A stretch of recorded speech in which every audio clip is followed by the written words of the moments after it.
जय महाराष्ट्र मित्रांनो, काही दिवसापूर्वीच महाराष्ट्र शासनाने हेक्टरी 5,000 रुपये अनुदान किंवा अर्थसहाय्य सोयाबीन आणि कापूस उत्पादक शेतकऱ्यांना जाहीर केलेलं आहे. खरीप हंगाम 2023 मधील जे कापूस उत्पादक आणि सोयाबीन उत्पादक शेतकरी होते त्यांना हा अनुदान दिलंच जाणार आहे. त्यासंबंधित एक महत्त्वाचं अपडेट आजच्या व्हिडिओमध्ये घेऊन आलेलो आहे मित्रांनो.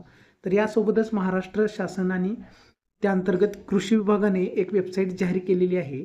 त्या वेबसाईटच्या माध्यमातून तुम्ही आता हे 5,000 रुपयाचं वितरण तुमच्या खात्यामध्ये झालेलं आहे किंवा नाही हे मोबाईलवरून तुम्हाला स्टेटस चेक करता येणार आहे अगदी 2 मिनिटांमध्ये.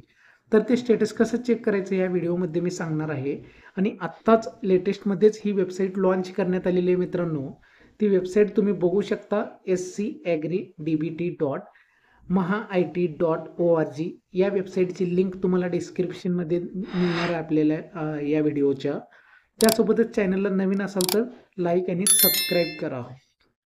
तर व्हिडिओला सुरुवात करूया मित्रांनो. तुम्ही बघू शकता कृषी विभाग महाराष्ट्र शासनांतर्गत सन 2023 खरीप हंगामातील कापूस व सोयाबीन उत्पादक शेतकऱ्यांना अर्थसहाय्य हे होम पेजवरती तुम्हाला दिसणार आहे.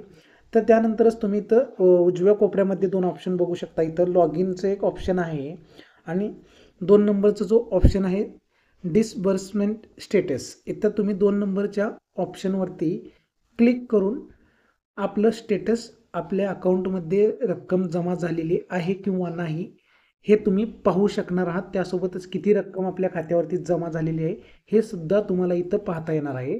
त्यासाठी सर्वप्रथम या 2 नंबरच्या ऑप्शनवरती क्लिक करा. त्यानंतर तुम्हाला तिथं जो आधार कार्ड आहे मित्रांनो, हे स्टेटस पाहण्यासाठी तुम्हाला आधार कार्ड लागणार आहे. तुम्ही बघू शकता इंटर आधार नंबर, इथं आधार नंबर भरायचा आहे. त्यानंतर तुम्हाला बघू शकता एक कॅप्चा दिलेला आहे आणि त्याच्यासमोरच एक रकाना दिलेला आहे. त्याच्यामध्ये हा कॅप्चा व्यवस्थितरित्या भरून घ्या आणि गेट आधार OTP याच्यावरती क्लिक करा. तुम्हाला आधारला जो लिंक मोबाईल नंबर आहे त्या नंबरवरती OTP येणार आहे लगेच. गेट OTP केल्यानंतर मित्रांनो तुम्हाला इथं बघू शकता जे डेटाबेस आहे इंटर केलेलं आधारसोबत त्याच नंबरमध्ये तुम्ही जो मोबाईल नंबर दिलेला होता त्या नंबरवरती रजिस्टर केलेल्या मोबाईल नंबरवरती SMS येणार आहे. त्यामध्ये OTP असणार आहे 6 अंकी. तो OTP तर तुम्हाला व्यवस्थितरित्या भरून घ्यायचा आहे. OTP भरल्यानंतर मित्रांनो गेट डाटा या ऑप्शनवरती क्लिक करा. क्लिक केल्यानंतर तुम्हाला तुमच्या अकाउंटमध्ये या अर्थसहाय्य जी मदत केलेली आहे शासनाकडून त्याची नेमकी किती रक्कम जमा झालेली आहे हे तुम्हाला इथं दिसणार आहे. सध्या इथं आता लोडिंगचं इश्यू येत आहे मित्रांनो, कारण की आत्ताच वेबसाईट लॉन्च झालेली आहे महाराष्ट्र शासनाकडून. त्याच्यामुळं काही दिवसामध्येच किंवा काही तासामध्येच ही वेबसाईट सुरळीतरित्या चालणार आहे. त्यामुळं घाई करू नका. तुम्हाला इथं स्टेप बाय स्टेप जी माहिती सांगितलेली आहे त्यानुसारच तुम्हाला स्टेटस पाहायचं आहे.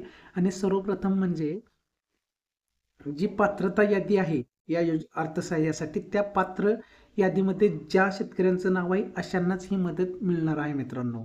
तर तुम्ही बघू शकता एक सिंपलसी पद्धत होती वितरण तुमच्या अकाउंटमध्ये कापूस आणि सोयाबीन जे उत्पादक शेतकरी आहेत त्यांचं झालेलं आहे किंवा नाही हे पाहण्यासाठी.